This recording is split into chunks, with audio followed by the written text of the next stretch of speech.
भैरो है ओनू शराब पिलाओ भैरो दे मंदिर कहंदे ने ते बर्फी नहीं खांदा कड़ा प्रसाद ते शराब पींदा पेट करो शराब। पुजारियां ने आप शराब पीनी सी भैरो नू अगे कीता।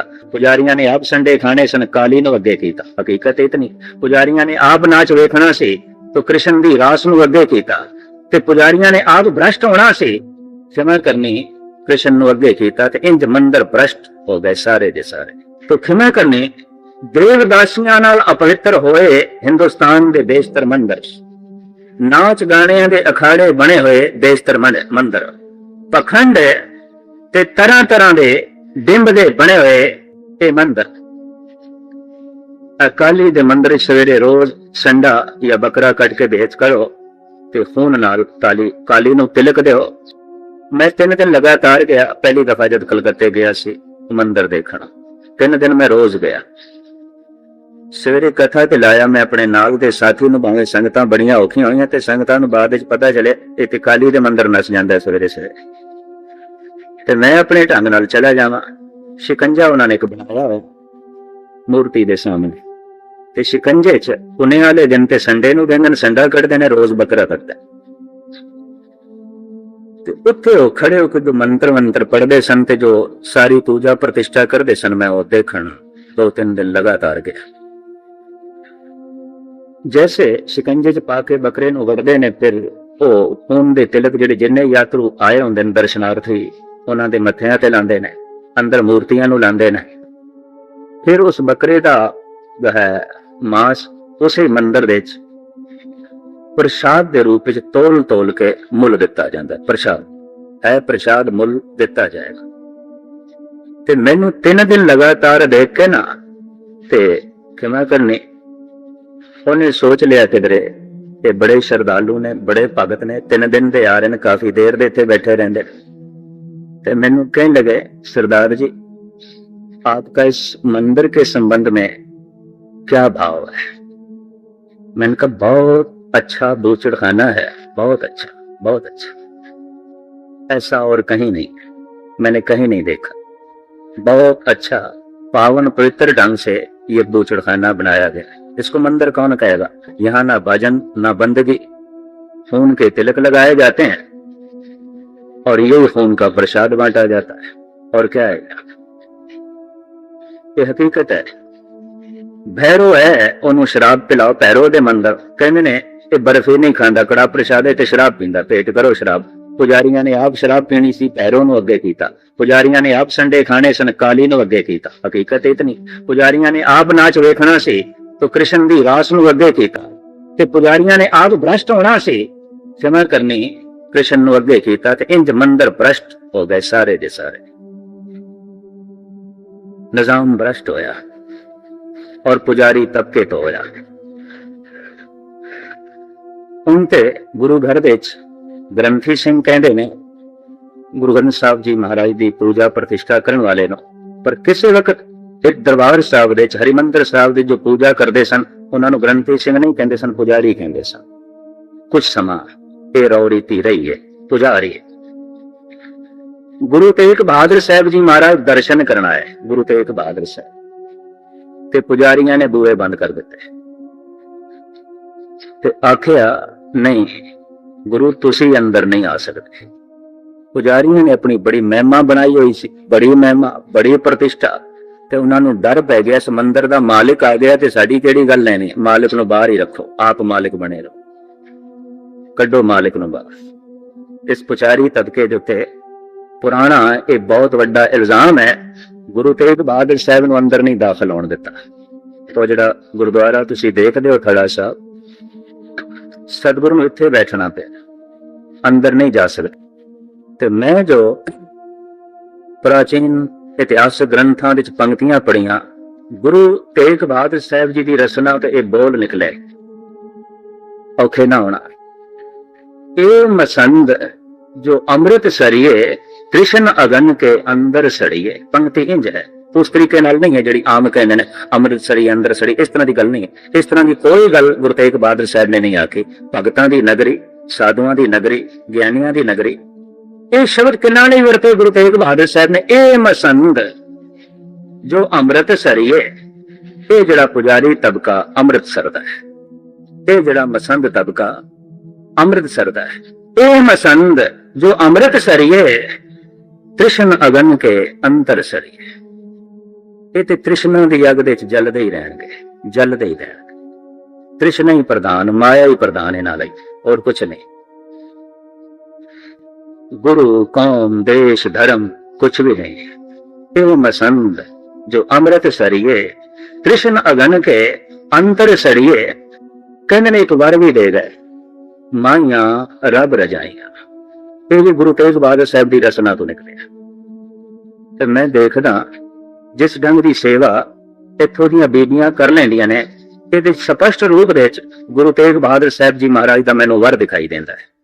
ਪਰ ਗੁਸਤਾਖੀ ਮਾਫ, ਮਸੰਦ ਟੋਲੇ ਨੂੰ ਕਦੀ ਕਦੀ ਵੇਖ ਕੇ, ਉਹਨਾਂ ਦੀ ਈਰਖਾ ਨੂੰ ਵੇਖ ਕੇ ਤੇ ਗੁਰੂ ਤੇਗ ਬਹਾਦਰ ਸਾਹਿਬ ਜੀ ਦੇ ਇਹ ਬੋਲ ਵੀ ਯਾਦ ਆ ਜਾਂਦੇ ਨੇ, ਇਹ ਮਸੰਦ ਜੋ ਅੰਮ੍ਰਿਤ ਸਰੀਏ ਕ੍ਰਿਸ਼ਨ ਅਗਨ ਕੇ ਅੰਤਰ ਸਰੀਏ। ਆ ਵੀ ਹਕੀਕਤ ਉਜਾਗਰ ਹੋ ਜਾਂਦੀ ਹੈ, ਆ ਵੀ ਬੜੀ ਗੱਲ ਸਾਹਮਣੇ ਆ ਜਾਂਦੀ ਹੈ। ਗੁਰੂਦੇਵ ਦੇ ਬੋਲ ਇੱਕ ਪਾਠੀ ਦੀ ਤਰ੍ਹਾਂ ਪੜ੍ਹ ਕੇ ਮੈਂ ਤੁਹਾਨੂੰ ਸੁਣਾਇਆ। तो पुजारियों ने कृष्ण जी की रूप रेखा इतनी बिगाड़ी, रासा रच रच के लीला मंदिरां विच रच रच के मंदिरां नूं नाच गाणियां दा अखाड़ा बना दिता, कुंभी नरक बना दिता। किधरों भैरो दी मूर्ति रखो पिलाओ शराब, किधरे काली दी मूर्ति रखो अगों संडे भेंट करो। निरत गायन तरह तरह दे छल ते कपट मंदिरां विच इकट्ठे। और मैं अर्ज करा जिहड़ा बहुता कोई सुलहकुन बंदा हुंदा वो ते बुज़दिल हुंदा, कायर हुंदा, उहने ते अकल नूं ताले लाए हुंदे, हर तरह दी परंपरा नाल कोई सहमत हो जाए। ते आम लोकां नूं भी ओही बंदे चंगे लगदे ने भी सहमत हो जाओ, संसार नाल सहमत हो जाओ। तो संसार ते मूर्खता ते उत्ते दाने ते खड़ा, मूर्खां नाल सहमत हो जाओ। संसार दे च निरी मूर्खता है, और है कि धार्मिक बंदे तुसीं लभण दी कोशिश करो, संसार दे च उंगलियां ते गिणे जाण वाले मिलणगे। तो मैं अर्ज करा जगत नाल कतई सहमत नहीं होएगा विचारक। साईं बुल्ले शाह कहते ने ये जिहड़े मेरे सामने ने ये विचार तो सखने ने, ते मैं रखदा पिया विचार कि हुण टकराव हो जाएगा। तो मैं इन्नी अर्ज करा, गुरु नानक दा टकराव हो गया ब्राह्मणां नाल, कबीर दा टकराव हो गया सिकंदर लोधी नाल, गुरु नानक दा टकराव हो गया बाबर नाल, गुरु नानक दा टकराव हो गया मक्के दे हाजियां नाल। और चैन ते शांति नाल गुरु नानक नूं किसी एक थां ते भी कबूल नहीं कीता, किधरे लत्तां मारियां, किधरे भूतना बेताला आ गया। सतगुरु नूं खुद कहना पिया, कोई कहे भूतना को कहे बेताला, भी हद हो गई। जिहड़ी सारी दुनिया दे भूतने उतारन आया लोकी ओनू ही भूतना आखी जांदे ने, जो सारी जिंदगी नूं ताल देण वास्ते आया लोकी ओनू बेताला आखी जांदे ने। कारण गुरु नानक सतवादी ने, जगत परंपरावादी है, तालमेल नहीं बैठिया। ते गुरु नानक दे पंजवें मुजस्मे नूं ते तत्ती तवी ते बिठा दिता। टकराव की सी जगत नाल, एक विचारक है, दार्शनिक है, एक परंपरावादी। टकराव हो गया। गुरु तेग बहादुर साहब जी दा टकराव हो गया। गुरु गोबिंद सिंह जी महाराज दा टकराव 22 धार दे राजियां नाल, वक्त दी हुकूमत दे नाल, ब्राह्मणां नाल, शरीकां नाल। और मैं अर्ज करा जिहड़ा बहुता कोई सुलहकुन बंदा हुंदा वो ते बुज़दिल हुंदा, कायर हुंदा, उहने ते अकल नूं ताले लाए हुंदे, हर तरह की परंपरा नाल कोई सहमत हो जाए। ते आम लोकां नूं भी ओही बंदे चंगे लगदे ने भी सहमत हो जाओ, संसार नाल सहमत हो जाओ। तो संसार ते मूर्खता ते उत्ते दाने ते खड़ा, मूर्खां नाल सहमत हो जाओ। संसार दे च निरी मूर्खता है, और है कि धार्मिक बंदे तुसीं लभण दी कोशिश करो, संसार दे च उंगलियां ते गिणे जाण वाले मिलणगे। तो मैं अर्ज करा जगत नाल कतई सहमत नहीं होएगा विचारक। अगर वो जगत नाल सहमत हो गया है तो विचारक विचारक भी नहीं है। अगर गुरु नानक सहमत हो जाते जगत नाल ते जगत का हिस्सा ही बन जाते, वो जगत का हिस्सा नहीं बने, वो रब का हिस्सा बने, क्योंकि जगत नाल नहीं सहमत। ऐ बाबर मैं तेरे नाल सहमत नहीं, ऐ हरिद्वार दे ब्राह्मणों मैं थोड़े नाल सहमत नहीं, ऐ मक्के दे हाजियो मैं थोड़े नाल सहमत नहीं। और साफ कह दिता ऐ पिता मैं तेरी विचारधारा नाल भी सहमत नहीं, ऐ मां मैं तेरे नाल भी सहमत नहीं। गल इत्थे तक हो गई, शरीकां नाल सहमत नहीं। कारण एक विचारक है, एक ते साफ कहंदा है कि बिना अकल दी वरतों ते रब दी बंदगी भी नहीं करनी चाहिए। अकली साहिब सेविए, अकली पाइए मान, अकली पढ़ के बुझिए, अकली कीजिए दान। अकल नाल साहिब दी सेवा करो। विचार पहले कर लो कि मैं की कर रहा, मैं धार्मिक कर्म कर भी रहा कि नहीं, किधरे अधार्मिक कर्म तो मैं नहीं कर रहा। विचार लाजमी कर लो।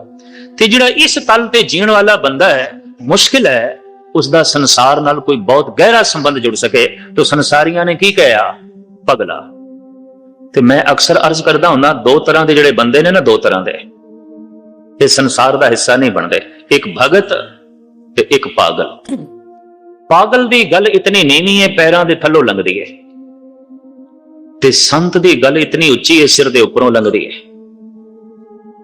ਸੰਸਾਰ ਨਾਲ ਤਾਲਮੇਲ ਖਾ ਜਾਂਦੀ ਹੈ ਆਮ ਜੋ ਹੈ ਮਨੁੱਖਾਂ ਦੀ ਗੱਲ, ਆਮ ਵਿਚਾਰਕ ਦੀ ਗੱਲ ਮੇਲ ਨਹੀਂ ਖਾਏਗੀ, ਉਹ ਤੇ ਸਿਰ ਤੋਂ ਉੱਪਰੋਂ ਲੰਘਦੀ ਹੈ। ਪਰ ਭੁਲੇਖਾ ਪੈ ਜਾਂਦਾ ਹੈ ਪਾਗਲ ਕੌਣ ਹੈ ਤੇ ਵਿਚਾਰਕ ਕੌਣ ਹੈ, ਕਿਉਂਕਿ ਇੱਕ ਦੀ ਗੱਲ ਸਿਰ ਦੇ ਉੱਪਰੋਂ ਲੰਘ ਜਾਈ ਹੈ, ਇੱਕ ਦੀ ਗੱਲ ਪੈਰਾਂ ਦੇ ਥੱਲੋਂ ਜਾ ਰਹੀ ਹੈ, ਤੇ ਸੰਬੰਧ ਦੋਹਾਂ ਦਾ ਨਹੀਂ ਜੁੜ ਰਿਹਾ, ਨਾ ਪਾਗਲ ਦੀ ਗੱਲ ਦਾ ਤੇ ਨਾ ਸੰਤ ਦੀ ਗੱਲ ਦਾ। ਫੈਸਲਾ ਕਿਵੇਂ ਕਰੀਏ, ਸੰਤ ਕੌਣ ਹੈ ਤੇ ਪਾਗਲ ਕੌਣ ਹੈ? ਤੋ ਇੱਕ ਭੁਲੇਖਾ ਲੱਗ ਜਾਂਦਾ। ਕਈ ਦਫਾ ਲੋਕ ਫਿਰ ਸੰਤਾਂ ਨੂੰ ਪਾਗਲ ਕਹਿ ਦਿੰਦੇ ਨੇ, ਪਾਗਲਾਂ ਨੂੰ ਸੰਤ ਕਹਿ ਦਿੰਦੇ ਨੇ। ਯਕੀਨ ਜਾਣੋ, ਹਿੰਦੁਸਤਾਨ ਵਿੱਚ ਤੇ ਹਿੰਦੁਸਤਾਨ ਤੋਂ ਬਾਹਰ 99% ਉਹ ਸੰਤ ਜਾਣ ਕੇ ਪੂਜੇ ਜਾ ਰਹੇ ਨੇ, ਜਿਨ੍ਹਾਂ ਨੂੰ ਵਾਕਈ ਪਾਗਲਖਾਨੇ 'ਚ ਦਾਖਲ ਕਰਾ ਕੇ ਇਲਾਜ ਕਰਨਾ ਚਾਹੀਦਾ ਹੈ। ਜਿਨ੍ਹਾਂ ਦੇ ਕਹਿਣੇ, ਜੋ ਜਿਸ ਢੰਗ ਨਾਲ ਗੁਰਮਤ ਨੂੰ ਪੇਸ਼ ਪੈ ਕਰਦੇ ਨੇ, ਇਸ ਢੰਗ ਨਾਲ ਤੇ ਉਹਨਾਂ ਦੇ ਦਿਮਾਗ ਦਾ ਇਲਾਜ ਹੋਣਾ ਚਾਹੀਦਾ। ਇਹ ਕਹਿੰਦੇ ਕੀ ਪਏ ਨੇ, ਇਹ ਕਰਦੇ ਕੀ ਪਏ ਨੇ। ਪਰ ਆਮ ਜਗਤ ਨਾਲ ਕਿਸੇ ਹੱਦ ਤੱਕ ਗੱਲ ਮੇਲ ਵੀ ਖਾ ਜਾਂਦੀ, ਕਾਰਨ ਕਿ ਪਾਗਲਾਂ ਦੇ ਵਿੱਚ ਪਾਗਲਾਂ ਦਾ ਕਿਸੇ ਹੱਦ ਤੱਕ ਤਾਲਮੇਲ ਬੈਠ ਜਾਂਦਾ ਹੈ। ਮੈਂ ਇੱਕ ਕਹਾਣੀ ਪੜ੍ਹੀ ਸੀ, ਭਾਵੇਂ ਉਹ ਕਹਾਣੀ ਲਤੀਫੇ ਦੇ ਰੂਪ ਵਿੱਚ, ਪਰ ਬਿਲਕੁਲ ਸੱਚ ਹੈ। ਇੱਕ ਜਾਦੂਗਰ ਨੇ ਖੂਹ ਦੇ ਵਿੱਚ ਐਸੀ ਦਵਾਈ ਪਾ ਦਿੱਤੀ ਤੇ ਪਿੰਡ ਵਾਸੀ ਉਸ ਖੂਹ ਦਾ ਹੀ ਪਾਣੀ ਪੀਂਦੇ ਸਨ। ਪਾਣੀ ਪੀ ਕੇ ਸਾਰੇ ਪਿੰਡ ਵਾਸੀ ਪਾਗਲ ਹੋ ਗਏ। ਤੇ ਪਿੰਡ ਦਾ ਜਿਹੜਾ ਮੁਖੀਆ ਸੀ ਨਾ, ਰਾਜਾ ਬਣਿਆ ਹੋਇਆ ਜਾਗੀਰਦਾਰ, ਉਹਦੇ ਮਹਿਲ ਨੂੰ ਪਿੰਡ ਵਾਸੀਆਂ ਨੇ ਜਾ ਕੇ ਘੇਰ ਲਿਆ ਤੇ ਆਖਣ ਲੱਗੇ ਅਸੀਂ ਰਾਜਾ ਬਦਲਣਾ, ਇਹ ਰਾਜਾ ਨਹੀਂ ਚਾਹੀਦਾ। ਤੇ ਉਹ ਜਾਗੀਰਦਾਰ, ਉਹ ਰਾਜਾ ਕਹਿਣ ਲੱਗਾ ਪਤਾ ਨਹੀਂ ਅਚਨਚੇਤ ਇਹਨਾਂ ਨੂੰ ਹੋ ਕੀ ਗਿਆ, ਚੰਗੇ ਭਲੇ ਸਨ, ਮੈਨੂੰ ਕਬੂਲ ਕਰਦੇ ਸਨ, ਮੇਰਾ ਮਹਿਲ ਘੇਰ ਲਿਆ ਨੇ, ਮੈਨੂੰ ਮਾਰਨ ਤੇ ਆ ਗਏ ਨੇ, ਹੁਣ ਕੀ ਕਰੀਏ? ਉਹਨੇ ਆਪਣੀ ਮੰਤਰੀ ਨੂੰ ਪੁੱਛਿਆ ਵੀ ਹੁਣ ਮੈਂ ਕੀ ਕਰਾਂ, ਤੇ ਸਾਰੇ ਘੇਰ ਬੈਠੇ ਨੇ ਮੈਨੂੰ। ਤੇ ਮੰਤਰੀ ਕਹਿਣ ਲੱਗਾ ਤੂੰ ਰਾਜ ਕਰਨਾ ਹੈ? ਆਖਣ ਲੱਗਾ ਰਾਜ ਤੇ ਕਰਨਾ ਹੈ, ਇੱਥੇ ਰਹਿਣਾ ਵੀ ਹੈ, ਤੂੰ ਆ ਰਹਿਣਾ ਵੀ ਹੈ, ਤਾਂ ਇੰਜ ਕਰ, ਜਿਸ ਖੂਹ ਦਾ ਪਾਣੀ ਇਹਨਾਂ ਨੇ ਪੀਤਾ ਤੂੰ ਵੀ ਪੀ ਲੈ, ਗੱਲ ਬਣ ਜਾਊਗੀ, ਸੰਬੰਧ ਜੁੜ ਜਾਏਗਾ। ਜਿਸ ਖੂਹ ਦਾ ਪਾਣੀ ਇਹਨਾਂ ਨੇ ਪੀਤਾ। ਰਾਜਾ ਸਿਆਣਾ ਸੀ, ਆਖਣ ਲੱਗਾ ਪਾਗਲਾਂ ਤੇ ਰਾਜ ਕਰਨ ਦੀ ਥਾਂ ਤੇ ਸਿਆਣਿਆਂ ਕੋਲ ਭਿਕਸ਼ਾ ਮੰਗ ਲੈਣੀ ਚੰਗੀ ਹੈ। ਖੂਹ ਦਾ ਪਾਣੀ ਨਹੀਂ ਪੀਣਾ, ਇਸ ਖੂਹ ਦਾ ਪਾਣੀ ਨਹੀਂ ਪੀਣਾ। ਪਾਗਲਾਂ ਤੇ ਰਾਜ ਕਰਨ ਦੀ ਥਾਂ ਤੇ ਸਿਆਣਿਆਂ ਦਾ ਭਿਖਾਰੀ ਬਣ ਜਾਣਾ ਬਹੁਤ ਵੱਡੀ ਗੱਲ ਹੈ, ਬਹੁਤ ਵੱਡੀ ਗੱਲ। ਆਖਣ ਲੱਗਾ ਇਹ ਮਹਿਲ ਮੈਂ ਛੱਡਦਾ, ਪਾਗਲਾਂ ਤੇ ਰਾਜ ਨਹੀਂ ਕਰਨਾ, ਖੂਹ ਦਾ ਪਾਣੀ ਮੈਂ ਵੀ ਪੀ ਲਵਾਂ, ਜਿਵੇਂ ਇਹ ਪਾਗਲਪਣੇ ਦੀ ਗੱਲ ਕਰਦੇ ਨੇ ਮੈਂ ਵੀ ਕਰਾਂ। ਨਹੀਂ, ਰਾਜਪਾਟ ਛੱਡਿਆ। ਜਿਸ ਦਿਨ ਮੈਂ ਇਹ ਲਤੀਫਾ ਜੋ ਹੈ ਪੜਿਆ ਤੇ ਖਿਮਾ ਕਰਨੀ, ਆਮ ਜਗਤ ਤੇ ਜਨੇਊ ਪਹਿਨਦਾ ਸੀ ਬੇਦੀਆਂ ਦੇ ਘਰ ਵਿੱਚ, ਜੇ ਗੁਰੂ ਨਾਨਕ ਵੀ ਪਹਿਨ ਲੈਂਦੇ ਤੇ ਹਿੱਸਾ ਹੀ ਬਣ ਗਏ ਸਨ ਉਹਨਾਂ ਦਾ ਹੀ। ਫਿਰ ਨਿਆਰੀ ਗੱਲ ਤੇ ਨਹੀਂ ਨਾ ਸੀ, ਗੱਲ ਨਿਆਰੀ ਸੀ। ਤੇ ਗੁਰੂ ਗੋਬਿੰਦ ਸਿੰਘ ਜੀ ਮਹਾਰਾਜ ਨੇ ਤੇ ਦਾਅਵੇ ਨਾਲ ਕਹਿ ਦਿੱਤਾ ਕਿ ਜਬ ਲਗ ਖਾਲਸਾ ਰਹੇ ਨਿਆਰਾ, ਤਬ ਲਗ ਤੇਜ ਦੇਉ ਮੈਂ ਸਾਰਾ, ਪਰ ਜਬ ਇਹ ਗਏ ਵਿਪਰਨ ਕੀ ਰੀਤ, ਮੈਂ ਨਾ ਕਰੂੰ ਇਨਕੀ ਪ੍ਰਤੀ।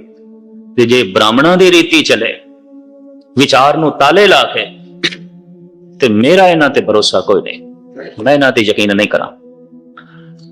ਔਰ ਖੁਸ਼ਕਿਸਮਤੀ ਇਹ ਹੈ ਕਿ ਅਸੀਂ ਵਿਚਾਰ ਦੇ ਪੁਜਾਰੀ ਹਾਂ, ਤੇ ਬਦਕਿਸਮਤੀ ਇਹ ਹੈ ਕਿ ਵਿਚਾਰਕ ਨਹੀਂ ਹਾਂ, ਵਿਚਾਰ ਨੂੰ ਅਪਣਾਇਆ ਨਹੀਂ। ਤੁਸੀਂ ਆਖੋਗੇ ਅਸੀਂ ਮੱਥਾ ਨਹੀਂ ਟੇਕਦੇ ਗੁਰੂ ਗ੍ਰੰਥ ਸਾਹਿਬ ਜੀ ਮਹਾਰਾਜ ਨੂੰ, ਤੇ ਮੱਥਾ ਟੇਕਣਾ ਕੋਈ ਗੁਰੂ ਗ੍ਰੰਥ ਸਾਹਿਬ ਦੀ ਪੂਰੀ ਪੂਜਾ ਨਹੀਂ ਹੈ, ਇੰਨੀ ਮੈਂ ਅਰਜ਼ ਕਰਦੇ ਹਾਂ। ਇਹ ਮੇਰੀ ਉਂਗਲ ਸਰੀਰ ਦਾ ਇੱਕ ਹਿੱਸਾ ਜ਼ਰੂਰ ਹੈ, ਪਰ ਇਹ ਸੰਪੂਰਨ ਸਰੀਰ ਨਹੀਂ ਹੈ। ਇਸ ਉਂਗਲ ਤੋਂ ਬਿਨਾਂ ਵੀ ਸਰੀਰ ਹੋ ਸਕਦਾ। ਮੱਥਾ ਟੇਕਣਾ ਗੁਰੂ ਗ੍ਰੰਥ ਸਾਹਿਬ ਦੇ ਸਨਮਾਨ ਦਾ ਇੱਕ ਨਿੱਕਾ ਜਿਹਾ ਹਿੱਸਾ ਹੈ। ਚੌਰ ਕਰਨੀ, ਕੀਮਤੀ ਤੋਂ ਕੀਮਤੀ ਰੁਮਾਲਾ ਉਡਾ ਦੇਣਾ, ਖੂਬਸੂਰਤ ਪਾਲਕੀ ਬਣਾ ਦੇਣੀ ਜਾਂ ਗੁਰਦੁਆਰਾ ਬਣਾ ਦੇਣਾ, ਗੁਰੂ ਗ੍ਰੰਥ ਸਾਹਿਬ ਦੇ ਸਤਿਕਾਰ ਦਾ ਇੱਕ ਨਿੱਕਾ ਜਿਹਾ ਹਿੱਸਾ, ਜਿਵੇਂ ਇੱਕ ਨਿੱਕੀ ਜਿਹੀ ਮੇਰੀ ਇੱਕ ਉਂਗਲ, ਇਸ ਤੋਂ ਜ਼ਿਆਦਾ ਨਹੀਂ। ਪਰ ਤੁਸੀਂ ਆਖੋਗੇ ਗੁਰੂ ਗ੍ਰੰਥ ਸਾਹਿਬ ਦਾ ਫਿਰ ਪੂਰਨ ਸਤਿਕਾਰ ਕੀ ਹੈ?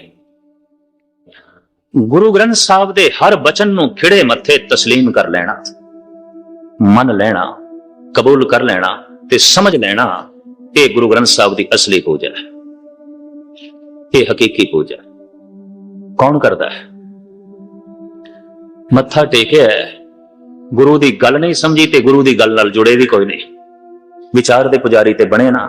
ਵਿਚਾਰ ਦਾ ਤੇ ਮਤਲਬ ਹੁਣ ਗੁਰੂ ਦੀ ਵਿਚਾਰ ਸਾਡੇ ਕੋਲ ਆ ਗਈ ਹੈ, ਅਸੀਂ ਵਿਚਾਰ ਦੀ ਪੂਜਾ ਕੀਤੀ ਹੈ, ਅਸੀਂ ਵਿਚਾਰਕ ਬਣ ਗਏ। ਗੁਰੂ ਦੀ ਮੱਤ ਸਾਡੇ ਕੋਲ ਆ ਗਈ ਹੈ ਤੇ ਗੁਰੂ ਦੀ ਮੱਤ ਤੇ ਦਿਖਾਈ ਨਹੀਂ ਦਿੰਦੀ।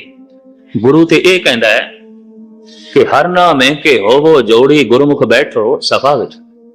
ਹਰੀ ਨਾਮ ਨਾਲ ਜੁੜੋ ਤੇ ਸਾਰਿਆਂ ਨਾਲ ਸਾਂਝ ਜੋੜੋ। ਇਹ ਮਤ ਆਈ ਹੈ। ਅਸੀਂ ਤੇ ਕਿਹਾ ਵੀ ਇੱਕ ਗੁਰਦੁਆਰੇ 'ਚ ਜੋ ਰਾਗੀ ਆ ਉਹਨੂੰ ਦੂਜੇ ਗੁਰਦੁਆਰੇ 'ਚ ਕੀਰਤਨ ਕਰਨ ਵੀ ਨਾ ਜਾਣਾ। ਤੇ ਇਸ ਤਰ੍ਹਾਂ ਦਾ ਕਹਿਣ ਵਾਲਾ ਬੰਦਾ ਉਹੀ ਹੋ ਸਕਦਾ ਹੈ ਜੋ ਮਨਮਤੀਆ ਹੋਵੇ, ਮਨਮੁਖ ਹੋਵੇ, ਗੁਰਮੁਖ ਨਹੀਂ। ਤੁਹਾਨੂੰ ਗੱਲ ਨਾ ਚੰਗੀ ਲੱਗੇ, ਆਪਾਂ ਚੱਲਦੇ ਭਲੇ, ਤੁਸੀਂ ਵਸਦੇ ਭਲੇ, ਕੋਈ ਲੰਬੇ ਚੌੜੇ ਮੁਕੱਦਮੇਬਾਜ਼ੀ ਨਹੀਂ ਕਰਨੀ। ਹੱਦ ਹੋ ਗਈ ਇਸ ਤਰ੍ਹਾਂ ਦੀ ਮਨਮਤ, ਇਸ ਤਰ੍ਹਾਂ ਦੀ ਮਨਮੁਖਤਾ। ਇਹ ਤੇ ਗੁਰਮਤ ਨਹੀਂ ਹੈ। ਗੁਰਮਤ ਤੇ ਇਹ ਹੈ ਕਿ ਮਸਜਿਦ ਦੇ ਵਿੱਚ ਵੀ ਕੋਈ ਗੁਰਬਾਣੀ ਸੁਣਨਾ ਚਾਹੁੰਦਾ ਹੈ, ਪੁਰਖਾ ਜਾ ਕੇ ਸੁਣਾ, ਪਹੁੰਚ ਉੱਥੇ, ਇੰਤਜ਼ਾਮ ਕਰ। ਕੋਈ ਜੰਗਲ ਦੇ ਸੁਣਨਾ ਚਾਹੁੰਦਾ, ਕੋਈ ਚਰਚ ਦੇ ਵਿੱਚ ਵੀ ਸੁਣਨਾ ਚਾਹੁੰਦਾ, ਭੇਜ ਤੋਂ ਉੱਥੇ। ਪਰ ਗੁਰਦੁਆਰੇ ਦੀ ਰੋਕ ਗੁਰਦੁਆਰੇ ਤੇ ਹੋਵੇ, ਇਹ ਤੇ ਮਨਮਤ ਹੈ, ਗੁਰਮਤ ਤੇ ਕੋਈ ਨਹੀਂ। ਤੇ ਜੇ ਗੁਰਮਤ ਅਪਣਾਣੀ ਨਹੀਂ ਤੇ ਕਥਾ ਕੀਰਤਨ ਸੁਣਨਾ ਇੱਕ ਮਨੋਰੰਜਨ ਹੈ ਔਰ ਕੁਝ ਨਹੀਂ। ਵਿਚਾਰ ਕਰੋ, ਇਸ ਦੀ ਲਾਜ਼ਮੀ ਕਰੋ, ਇਸ ਸੰਬੰਧ ਵਿੱਚ ਲਾਜ਼ਮੀ ਵਿਚਾਰ ਕਰੋ। ਮੈਂ ਨਹੀਂ ਅਰਜ਼ ਕਰਾਂ, ਬ੍ਰਹਮ ਵਿਚਾਰ ਵਿਚਾਰੇ ਕੋਏ। ਮੈਂ ਇਸ ਵਾਸਤੇ ਜ਼ੋਰ ਪਿਆ ਦੇਣਾ ਕਿ ਥੋੜਾ ਜਿਹਾ ਦਿਮਾਗ ਹਿੱਲੇ ਆਪਣੀ ਥਾਂ ਤੋਂ। ਅਸੀਂ ਵਿਚਾਰ ਦੇ ਪੁਜਾਰੀ ਹਾਂ, ਅਸੀਂ ਬੁੱਤ ਦੇ ਪੁਜਾਰੀ ਨਹੀਂ, ਅਸੀਂ ਆਕਾਰ ਦੇ ਪੁਜਾਰੀ ਨਹੀਂ, ਅਸੀਂ ਵਿਚਾਰ ਦੇ ਪੁਜਾਰੀ ਹਾਂ। 1430 ਅੱਖਰਾਂ ਦੀ ਭੀੜ ਹੋਵੇ, ਸਫ਼ਿਆਂ ਦੀ ਭੀੜ ਹੋਵੇ ਤੇ ਅੱਖਰ ਇੱਕ ਵੀ ਨਹੀਂ ਲਿਖਿਆ ਹੋਇਆ, ਸ਼ਬਦ ਇੱਕ ਵੀ ਕੋਈ ਨਹੀਂ, ਵਿਚਾਰ ਇੱਕ ਵੀ ਕੋਈ ਨਹੀਂ, ਤਾਂ ਅਸੀਂ ਰੁਮਾਲਿਆਂ ਦੀ ਪੁਜਾਰੀ ਨਹੀਂ ਹਾਂ। ਇੰਨੀ ਮੈਂ ਅਰਜ਼ ਕਰਦੇ। ਅਸੀਂ ਪਾਲਕੀ ਦੇ ਪੁਜਾਰੀ ਨਹੀਂ, ਵਿਚਾਰ ਦੇ ਪੁਜਾਰੀ। ਅਸੀਂ ਗਿਆਨ ਦੇ ਪੁਜਾਰੀ। ਸਾਨੂੰ ਸਤਿਗੁਰ ਨੇ ਗਿਆਨ ਦਾ ਪੁਜਾਰੀ ਬਣਾਇਆ, ਵਿਚਾਰ ਦਾ ਪੁਜਾਰੀ ਬਣਾਇਆ। ਤੇ ਫਿਰ ਸਿੱਖ ਕੋਲ ਇਤਨੀ ਵੀ ਵਿਚਾਰ ਨਾ ਹੋਵੇ ਕਿ ਮੈਂ ਕਰਦਾ ਕੀ ਪਿਆ। ਵਿਚਾਰਕ ਬੰਦਾ ਜੋ ਅੱਜ ਗੁਰਦੁਆਰੇ ਆਇਆ ਹੈ ਤੇ ਇੱਥੋਂ ਜਾ ਰਿਹਾ ਹੈ, ਲਾਜ਼ਮੀ ਸੋਚੇਗਾ ਮੇਰੇ 'ਚ ਕੁਝ ਪਰਿਵਰਤਨ ਹੋਇਆ ਕਿ ਨਹੀਂ, ਮੈਂ ਕੁਝ ਸਮਝਿਆ ਕਿ ਨਹੀਂ। ਜੇ ਮੈਂ ਨਹੀਂ ਸਮਝਿਆ ਤੇ ਮੈਂ ਕੱਲ ਫਿਰ ਸਮਝਣਾ ਹੈ। ਸ਼ੇਖ ਸਾਦੀ ਸਾਹਿਬ ਦਾ ਇੱਕ ਬੜਾ ਕੌਲ ਹੈ, ਬੜਾ ਸੁੰਦਰ। ਕਹਿੰਦਾ ਹੈ, ਮੂਰਖ ਦਾ ਗੁਣ ਹੈ ਖਾਮੋਸ਼ੀ। ਇਹ ਉਸ ਦਾ ਗੁਣ ਹੈ ਚੁੱਪ ਰਹਿਣਾ। ਪਰ ਜੇ ਇਸ ਗੁਣ ਦਾ ਉਸ ਨੂੰ ਪਤਾ ਚੱਲ ਜਾਏ ਵੀ ਇਹ ਮੇਰਾ ਗੁਣ ਹੈ, ਤਾਂ ਮੂਰਖ ਮੂਰਖ ਨਹੀਂ ਹੋ ਤੇ ਸਿਆਣਾ ਹੋ ਗਿਆ। ਉਹਨੇ ਤੇ ਸਮਝ ਆ ਗਈ, ਉੱਥੇ ਵਿਚਾਰ ਸ਼ਕਤੀ ਆਰੰਭ ਹੋ ਗਈ, ਉੱਥੇ ਜੋ ਹੈ ਸੋਚਣਾ ਆਰੰਭ ਹੋ ਗਿਆ। ਉਹਨੇ ਤੇ ਕੁਝ ਸੋਚ ਲਿਆ, ਉਹਨੇ ਤੇ ਕੁਝ ਵਿਚਾਰ ਲਿਆ। ਵਿਚਾਰ ਦੇ ਛਿੱਟੇ ਮਾਰੇ ਸਾਰੇ ਸੰਸਾਰ ਦੇ ਵਿੱਚ ਗੁਰੂ ਨਾਨਕ ਨੇ। ਪਰ ਬਦਕਿਸਮਤੀ ਇਹ ਕਿ ਗੁਰੂ ਗ੍ਰੰਥ ਸਾਹਿਬ ਦੀ ਵਿਚਾਰ, ਗੁਰਬਾਣੀ ਦੀ ਵਿਚਾਰ ਸਿੱਖ ਜਗਤ ਵਿੱਚ ਨਹੀਂ। ਇਹੀ ਕਾਰਨ ਹੈ ਕਿ ਅੰਧਾ ਧੁੰਦ ਲੜਾਈ ਹੈ ਤੇ ਗੁਰੂ ਕਾ ਸਿੱਖ ਦਿਖਾਈ ਵੀ ਨਹੀਂ ਦਿੰਦਾ। ਉਹਦੇ ਕੋਲ ਗੁਰੂ ਦੀ ਮੂਰਤੀ ਨਹੀਂ, ਗੁਰੂ ਦੀ ਅਕਲ ਨਹੀਂ, ਗੁਰੂ ਦਾ ਮਨ ਨਹੀਂ, ਗੁਰੂ ਦੀ ਸ਼ਕਲ ਨਹੀਂ। ਵਿਚਾਰ ਦੇ ਆਂਦਿਆਂ ਤੇ ਸਭ ਕੁਝ ਬਦਲੇਗਾ। ਜੈਸੇ ਮੈਂ ਪਹਿਲੇ ਅਰਜ਼ ਕੀਤੀ ਹੈ, ਜਦ ਕਹਿ ਦਿੰਦੇ ਨੇ ਵੀ ਫਲਾਣਾ ਬੰਦਾ ਬਦਲ ਗਿਆ, ਤਾਂ ਕੀ ਬਦਲਿਆ? ਵਿਚਾਰ ਬਦਲ ਗਏ ਨੇ। ਤੇ ਆਪਾਂ ਇੱਥੇ ਲੈਣ ਕੀ ਆਇਆ? ਸਿਰਫ ਗੁਰੂ ਦੇ ਵਿਚਾਰ। ਤੇ ਗੁਰੂ ਦੇ ਵਿਚਾਰ ਮੁਫਤ ਦੇ ਚ ਨਹੀਂ ਮਿਲਦੇ, ਇੰਨੀ ਵੀ ਮਰਜ਼ ਕਰਦੇ ਆ। ਤੁਸੀਂ ਆਖੋਗੇ ਫਿਰ ਮੁੱਲ ਕੀ ਹੈ? ਮੁੱਲ ਇਹ ਹੀ ਹੈ, ਆਪਣੇ ਵਿਚਾਰ ਇੱਥੇ ਭੇਟ ਕਰ ਜਾਈਏ, ਗੁਰੂ ਦੇ ਵਿਚਾਰ ਲੈ ਜਾਈਏ।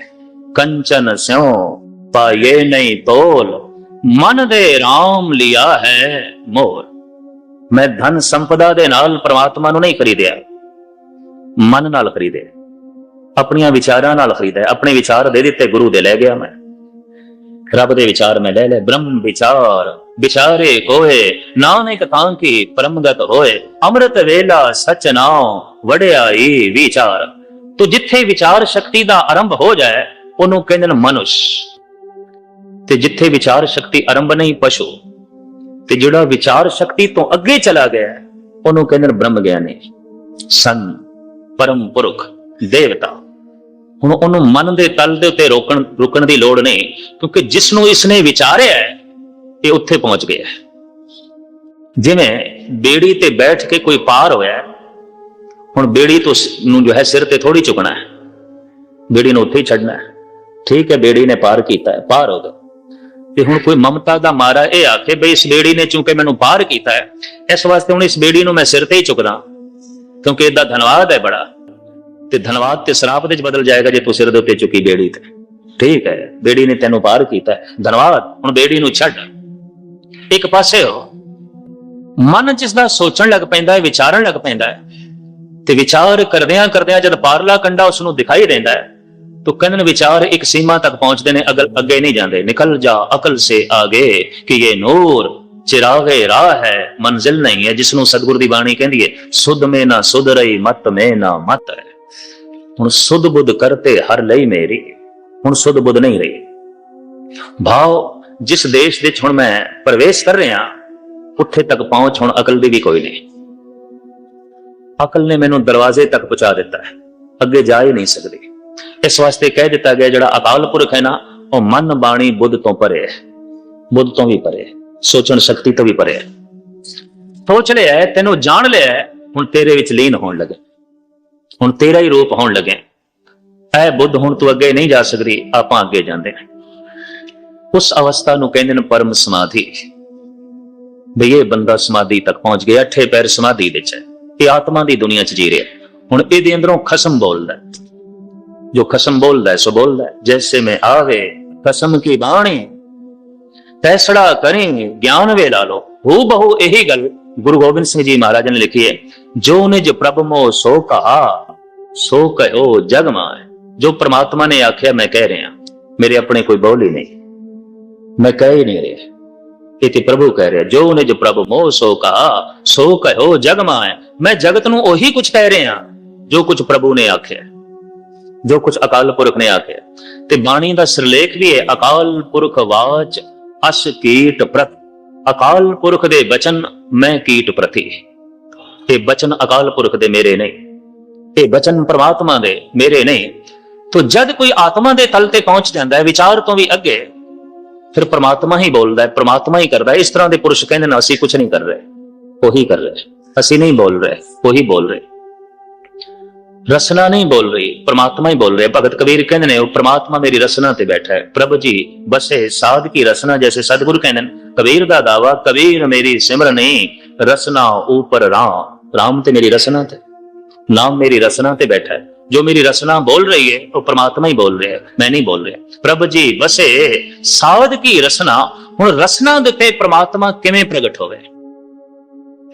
ਭੋਜਨ ਦੀ ਬੁਰਕੀ ਪਹਿਲੇ ਰਸਨਾ ਤੇ ਰੱਖੀਏ ਤੇ ਉਸੇ ਵਕਤ ਸਵਾਦ ਆਉਂਦਾ ਹੈ, ਪਰ ਰਸਨਾ ਨਾਲ ਪਹਿਲੇ ਵਾਹਿਗੁਰੂ ਵਾਹਿਗੁਰੂ ਜਪੀਏ, ਇੱਕਦਮ ਸਵਾਦ ਨਹੀਂ ਆਵੇਗਾ, ਗੱਲ ਨਹੀਂ ਬਣੇਗੀ। ਸ਼ਬਦ ਤੁਸੀਂ ਬੜੇ ਸੁੰਦਰ ਢੰਗ ਨਾਲ ਸਰਵਣ ਕਰ ਰਹੇ ਸੀ ਗੁਰੂ ਕੇ ਪ੍ਰਸਿੱਧ ਕੀਰਤਨੀਆਂ ਪਾਸੋਂ, ਰਸਨਾ ਜਪਦੇ ਤੂੰ ਹੀ ਤੂੰ ਹੀ। ਪਰ ਜਪਦਿਆਂ ਜਪਦਿਆਂ ਤੂੰ ਹੀ ਦਾ ਰੂਪ ਹੋ ਗਈ ਹੈ, ਪਹਿਚਾਣ ਕਿਸ ਤਰ੍ਹਾਂ ਹੋਵੇਗੀ? ਰਸਨਾ ਨੂੰ ਸਵਾਦ ਆਉਣ ਲੱਗ ਪਏਗਾ, ਵਾਹਿਗੁਰੂ ਆਖਣ ਦੇ ਵਿੱਚ ਸਵਾਦ ਆਵੇਗਾ। ਐਵੇਂ ਨਹੀਂ, ਉਹ ਐਵੇਂ ਨਹੀਂ ਵਾਹਿਗੁਰੂ ਆਖੇਗਾ, ਉਹਨੇ ਵਾਹਿਗੁਰੂ ਕਹਿਣਾ ਹੈ, ਰਸ ਨਾਲ ਭਰ ਜਾਣਾ ਹੈ।